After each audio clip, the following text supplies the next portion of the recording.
Hello guys, welcome back to the channel. Today I will be demonstrating the sixth video in this FinTech project analytics series, and this is one of the unique projects because in this project I have used Databricks. It is a combination of data engineering, machine learning and business intelligence. It is an end-to-end project. So let's start the project. The topic of the project is AI-powered banking customer segmentation and financial sentiment analysis. So let's start with the folder structure first. So as you can see over the screen, there are 4 to 5 different folders. First folder is nothing but the data. It will be consisting the data set which I have used. I have used 2 different data sets here. One is for the banking transactions and another one is of sentiment of financial markets. The next one is the docs folder. It will be consisting of the report or the word file. Next, in the images folder there will be some screenshots of the Databricks notebook and some Power BI outputs will be also there. Then there is a notebook folder. It will be consisting of all the 5 different notebooks that I have, and in the last folder, which is Power BI, it has the file, the dashboard file, which is the final output or the business insights which are drawn from the data. And the SQL folder is not actually needed here, so I'm not going to upload this folder. And one thing you must have noticed that all these folders are empty except the Power BI one, because I haven't added the notebooks or the data. They are uploaded on the Databricks, so I will do it and then only I will upload these files to GitHub. Then there is a text file which is requirements, so it has all the requirements the project needs, and also the token.txt is there. So this is basically a token of my Databricks account to connect the Databricks data into Power BI. So let's move on to the Databricks. Okay, so I have already opened all the notebooks, like the first to fifth notebook is there. The first one is nothing but the bronze data ingestion. So you can consider, let me tell you the concept of the layers first. So those who are new to Databricks, there are 3 layers basically. One is the bronze layer, second is the silver layer, and the third and the final one is gold layer. So the bronze layer consists of the raw data. The purely raw data which we collect from dataset is stored in the bronze layer, sorry. And then in the silver one, this raw data is converted into clean formatted data with feature engineering done on it. And for the last layer, the data is used for the business insights. So that data, only the meaningful data, is stored in the last gold layer. So let's start with the bronze layer. Let me show you the notebook. So there are, I guess, 20 to 25 cells, and I'm not going to explain each one of them because it will take a lot of time. This is just a workflow video, so you can just get this file laterwards from my GitHub repository, and there you can understand all the things. I have given some comments as well, like which cell is representing what function and all. The link is in my description of this video, but it is highly possible that the link is not clickable. But you can do 2 things here. One is copy paste the link and paste it in the browser, or second thing is you can go to the about section of channel, and there you can find the GitHub account link.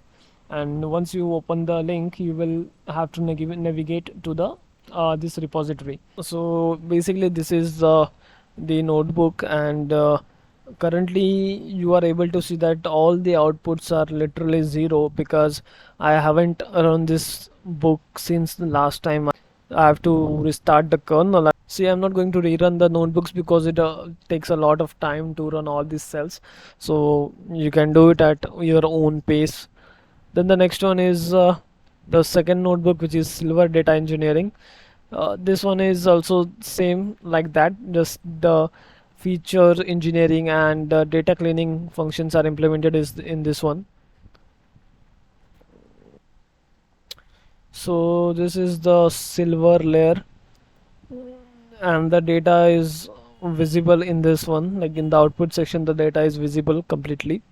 To the third notebook, which is financial sentiment analysis, and basically see, I have mentioned it task, the input and the output of each and every notebook on the first cell itself. It is a markdown cell, and you will find such markdown cell in each of these notebook.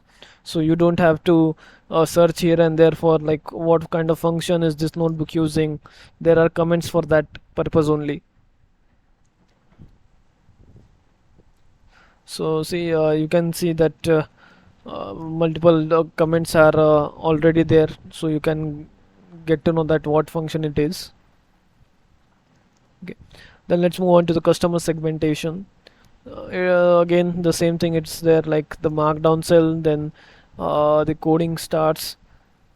So all this is in Python only.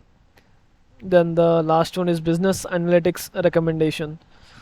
So basically, this is the data which will be converted and stored in Delta Lakes, and that data will be connected to the Power BI for creating multiple dashboards.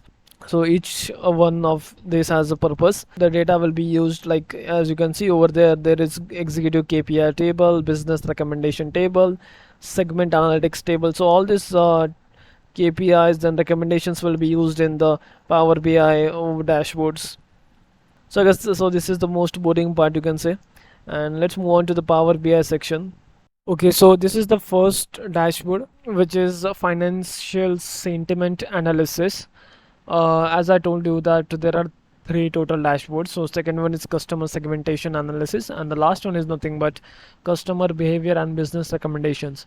So the last one is a combination of the first two, like what recommendation you can draw out from this analysis. So let's see the first one. Okay, so in this you can see the KPI cards are more prominent than the charts and other visuals.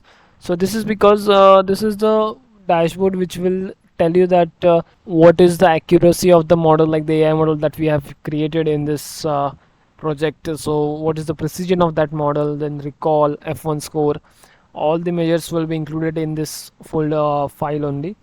And it also tells you the positive news, neutral news, and the negatives from the dataset. And I have inserted one chart of sentiment distribution across the three emotions, like neutral, positive, and negative. And also there is a confusion matrix in which I have done some conditional formatting. And here is a navigator button. So currently it will not work because I am in the editing mode. Next is the customer segmentation analysis. So in this you can say this is more visual appealing, for like it is prominent in visuals. And on the top of the layer it says like the total customers, total segments, largest segment, and the number of customers in that largest segments. So these are the KPI cards. And then there is a donut chart of customer distribution. Then there is average active days. So what are the average active days of each customer, like from each segment. And at the last, the average transaction amount by segment is shown here. So this is a clustered bar chart, just like the average active days. So let's move on towards the last dashboard. So this is the recommendation dashboard, which tells you like what you should do or what insights we have drawn from the project. On the top again there is a KPI row, customers at risk, the first KPI.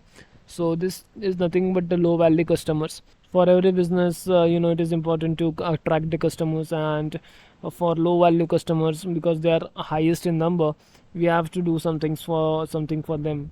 Then there is a premium customer base, and then there is critical business action, like the which one, like how many critical business actions are there. So currently there is one which you can see over here.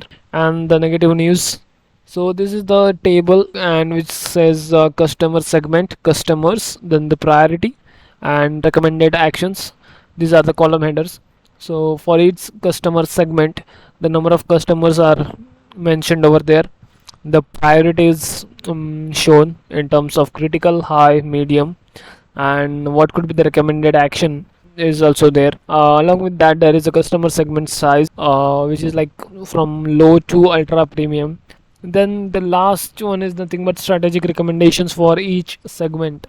So I have written some points or the recommendations which we can do to increase the customer base, to attract more customers. So basically this was the whole project, and I hope you guys liked it. I know the workflow is not that good enough, I would say, but when you will download the project from the GitHub and you will run it on your own, and when you will understand the project, then you will feel yes, it is really good enough. And because I haven't explained any kind of code and all, that's why it may feel like it has no value. But in reality, yes, it has value, because we have done the data engineering, we have done machine learning, we have created pipeline, and just it is end-to-end project from raw data to final insights. That also using Databricks, it is which is like currently in demand. So I think it is a good one, and so I hope you guys liked it. And if yes, then please do share, subscribe, and like it. Thank you for watching.